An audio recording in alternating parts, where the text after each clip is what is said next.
I'm not what you would call a nationalist. And that doesn't mean I don't love America. It doesn't mean that I believe in open borders. It just means that in today's political landscape, nationalist typically refers to those who are isolationist. And I don't mean that, like, there are nationalists who are not isolationists, who actually believe in treaties and trade agreements and things like that. But when people use the term nationalist on the left, they're typically saying someone is like isolationist, like they want to close their borders, like totally, and no immigration and things like that. In the more fair sense of what nationalist actually refers to, I am not on my 8 values test, I lean more towards internationalism or whatever it's called. And that's because I think international trade is extremely important. I think having close allies is extremely important.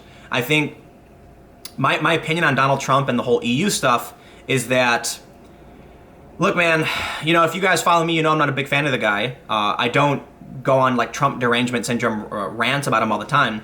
But I do think there is an issue with the rhetoric around the European Union and our allies and the tension that he's caused.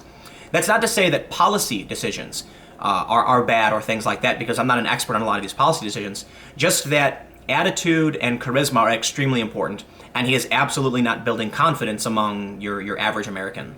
That, and you see how he buddies up to people like Putin and Kim Jong-un. Well, there's an argument for it, right? That we need good relations with people we don't have good relations with, and we should be less worried about the people who are our contractual allies. It's not confidence building to see Trump, buddy up to Putin and then do these wishy-washy statements back and forth on what's going on with the intelligence. He says in the press conference, why would it be Russia or something to that effect, and then comes out later and says, why wouldn't it be Russia? None of it makes sense contextually. So I don't believe the guy. But then again, I'm not going to assert that I know what he's doing or why he's doing it, and stuff like this is extremely complicated, which is why I tend not to insert my opinion on matters for which I have no evidence. Hence, I don't really make videos a lot about it. What I can say, though, as you're looking at the story, is that you have to be touched in the head if you allow people who are not citizens to vote in your elections. And the reason I say that is because they will vote against your interests and in favor of their interests. If you have a small group of people who control a set amount of resources and then say anyone can vote on a certain manner around a certain resource specifically, they're going to vote to take it. And you're allowing them to do it. It's absolutely absurd to me that we're seeing this story from ABC7. San Francisco Department of Elections issues voter registration forms for some non-citizens. How is it possible that in any capacity they're going to allow non-citizens the right to vote? That blows my mind. Absolutely blows my mind. And as I said, not a nationalist, not a fan of Trump, but it blows my mind that people on the left are voting in favor of policies that undermine their own place of living. Look, if you build a house, a bunch of houses, because the argument is always a house is different from a country. Okay, let's say you have a neighborhood, you have a community, and you say anybody can come in and vote. They're gonna come in and vote and say, okay, we get your stuff. It's plain and simple. Why wouldn't they? You allowed them the right to speak up. So let's look at this story. Monday, the Department of Elections issued voter registration forms for non-citizens who are eligible to vote for members of the San Francisco Board of Education in the November 6, 2018 election. The measure passed in 2016 with a close vote of 54% to 46% following 2 failed previous attempts. And you know what's going to happen now? Now that non-citizens are allowed to vote in your elections, they're going to vote heavily in favor of individuals in the Board of Education for members who favor them, who favor non-citizens, thus eroding your right to control your laws, your legislation, your borders, and how you live and how your resources are allocated. If non-citizens can vote, then people who don't have a stake in your community can come and vote for how you spend your money as a community. Not a smart thing to do. And I want to point out too, we're not talking about general election stuff. We're talking about voting for members of the Board of Education, which isn't as big of a deal. But I will say it's just shocking that the door has been opened for non-citizens to vote, period, in governmental matters. San Francisco is the first city in the state to allow non-citizens to vote in local elections. As a parent myself and a former member of the SF Board of Education, it is critical that the voices of all parents are at the table, particularly those that have historically been denied a voice in the process. Whoa. Historically been denied? Yes, non-citizens aren't allowed to vote for places they're not citizens of. Of course they've been historically denied. That's how it works literally everywhere on the planet. maybe not literally everywhere, but practically everywhere. I can't go to another country and then vote on who they're going to appoint to their Board of Education. That just seems insane that we're doing this. Or I should say San Francisco's doing this, but yes, it's America. We want to give immigrants the right to vote, said Supervisor Norman Yee, who represents District 7. Right, immigrant. Are you talking about people who immigrate here and become citizens? Or are you talking about people who come here and aren't citizens? This is what's crucial here. This November will be the first election in which non-citizens can register to vote. Third time was a charm, said San Francisco board member Matt Haney. School board member Matt Haney was the co-author of the resolution endorsing the measure. He says the school board was in full support of it. So listen, you know what's going to happen in these elections? They're going to open the door to non-citizens to vote, granting them access to a massive group of previous non-voters. Now a bunch of people are going to vote for them because they're the ones who are giving them access to these resources, thus securing their future positions. It is absolutely ridiculous as it's come to this point. I think it's critical that all of our families have a voice in the governance of our schools. Not everyone agrees. Harmeet Dillon is the Republican National Committee woman from California. She says she voted against the measure in 2016. The reason I voted against it is that I think the right to vote is something that goes along with citizenship and should be. Dillon says the school board is already obligated to look out for the interests of all children in the school system.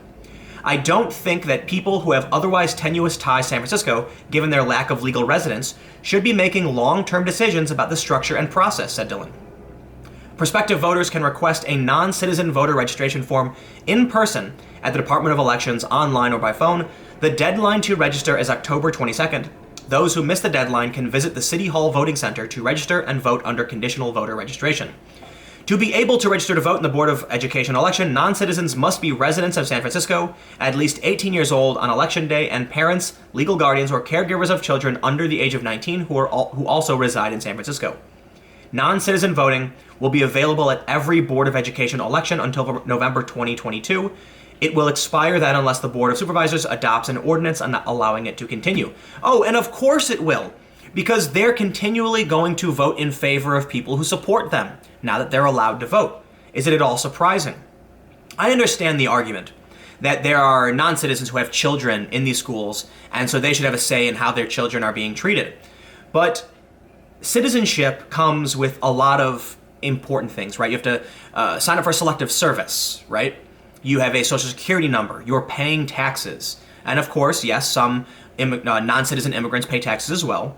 So the question then becomes much more complicated. Are these people paying taxes? Why should non-citizens have a right to vote? And is there a potential slippery slope here? Because now people are going to say, well, non-citizens have always voted in matters of education. Why can't they vote in other matters?